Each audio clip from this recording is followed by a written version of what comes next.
Thank you. And I know the mayors of Long Beach and Pasadena are going to join us up here at a safe social distance if you'd like to come up now too as well. And thank you, Catherine Barger. I know a lot of people in Los Angeles have gotten to know you even more over the last few days. You have been an amazing voice and a tremendous leader and a dear friend. I love you for everything that you are doing for our city and county and your colleagues, and I thank you. I want to say thank yous again at the outset. Good evening, Los Angeles. I should start there. But I want to thank all the people who are watching, the everyday folks that are still showing up to work to make sure that our hospitals are open, that our grocery stores are working, that our shelves are stocked, to the first responders and others who are showing the courage of our city together. And I want to kind of cut to the chase tonight. Everything that we're talking about up here as leaders is because of one central tenet, that human life is precious, precious to each one of us. And every decision we are making is with that in mind. How do we protect each other, and how do we save lives? We've already radically changed how we live in Los Angeles. I know how stressful this is to each one of us. And I think we need to be painfully honest tonight that we're about to enter into a new way of living here in Los Angeles for a period. What we do and how we do it, and if we get this right, will determine how long this crisis lasts. But what we do and how well we do it is also an act of love. A love for those lives that we seek to protect and a reflection of how precious they are. We've been through disasters before. We've been through earthquakes and unrest, recently through fires. But as I've repeated before, this is different.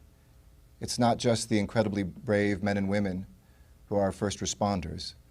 It is all of us who have the fate of this crisis in our hands through our actions and our decisions. And the evidence is that the steps we've taken since Sunday are working. In many ways, we see for the first time, I can't remember the last time I've opened up a Google traffic map and seen green everywhere. That's a reflection that people actually are staying home. We can see it in the air, we can feel it on the empty streets, and I want to thank you, because those are the only metrics we can really go by to see whether people are abiding by what we're asking them to do. But I don't want to sugarcoat it. Today is a day that will be seared into the story and the streets of this city. It will be a moment when everything changed. I think about our children who are growing up. Part of a generation, this will be their 9/11, their moment. And we have to explain this to them. We have to safeguard them. We have to hold them. I call it Generation C. This generation that is out there right now looking and feeling and wondering, Mom, Dad, whoever takes care of them, what is this all about? And we need to step up for them. We have a cadre of our parents and grandparents who are the most vulnerable, who, if we get this right, we will look forward to years and decades ahead with them, hearing the stories of this moment when we came together. They're the most vulnerable amongst us, who are already fighting disease, who live bravely through pre-existing conditions, those who are out on the streets in inhumane conditions, and this moment can be a moment when we save them too by the actions we take. This will be a day that stretches and tests the soul of this city, but I'm confident that across Los Angeles County, we will rise to the moment. So why are we making this decision? The data is crystal clear. We're at a point where the increase and the rate of increase, at least of the tests we're getting back, and we all know there's not enough tests. This whole nation and all of us were woefully unprepared for this moment. But it's the same rate that we see in a place like Italy. We are trying to intervene earlier, and we're trying to be one of those countries where that curve starts to flatten. In 1918, cities that took action quickly are the ones in which fewer people died. During the Spanish flu, those that moved more slowly, these were the ones in which, it moved more slowly, more people died. We cannot wait, and we must act now. I love this city. I love its people. And while I make these decisions with a heavy heart, I make them with a very clear mind. and a steely determination in the days ahead, with deep gratitude for our public health officials who are guiding us through this. There's a lot of questions that I know you will have that we will not and cannot answer tonight about all the economic effects and how we will get through this and rebuild. Tonight, our responsibility is to save as many lives and flatten that curve. But one thing is crystal clear in the fog of these days: we are all safer at home. So the city of Los Angeles, like the cities that are here with me, many other cities I'm sure who will join as well, and the County of Los Angeles is issuing a safer at home, stay at home order that will go effective midnight tonight. For employees of impacted businesses, this will take effect tomorrow at 11:59 p.m. But all businesses, including museums, malls, retail stores, for-profit companies, and nonprofit organizations, must stop operations that require workers to be present in person. And no public and private gatherings of any size that would occur outside of a single home will be allowed, with clear exceptions. I want to be clear about this, that the only time you should leave your home is for essential activities and needs: to get food, care for a relative or a friend or a child, get necessary health care, go for a walk in the neighborhood. And I'm so glad that Catherine was talking about all the things we can do. I think that there's been terrible terms out there like lockdown. Nobody is locked down, and we encourage you not to be locked down. This is not shelter in place like a school shooting. This is stay at home, because you're safer at home. And the only people who should be leaving home and going out are those whose jobs are critical to the safety, the health, and security of the city, as well as the economy of recovery for us and the nation during this crisis.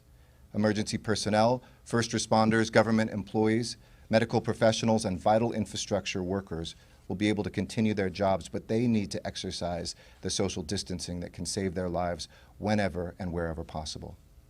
The same applies only to critical businesses such as healthcare providers, grocery stores, news outlets, hardware stores, gas stations, dry cleaners, and laundromats, which are permitted to remain in operation. And I know a lot of people have a lot of questions. Go to lacounty.gov, go to your city's website. For those of you that are City of LA residents, you can see those details and some of the frequently asked questions at coronavirus.lacity.org. If we can slow the spread, we can buy days. And when we buy those days, that means that we can get ventilators, and we can get beds, and kits, and masks, and tests, and this will save lives. That's why we're asking this of you today. Last area I want to address is we do live in a free society. It's the bedrock of who we are. We aren't taking people forcibly like in other countries and forcing them to be home. But with freedom comes responsibility. And we're asking everybody who by and large and overwhelmingly has exercised these directives responsibly to adhere to them.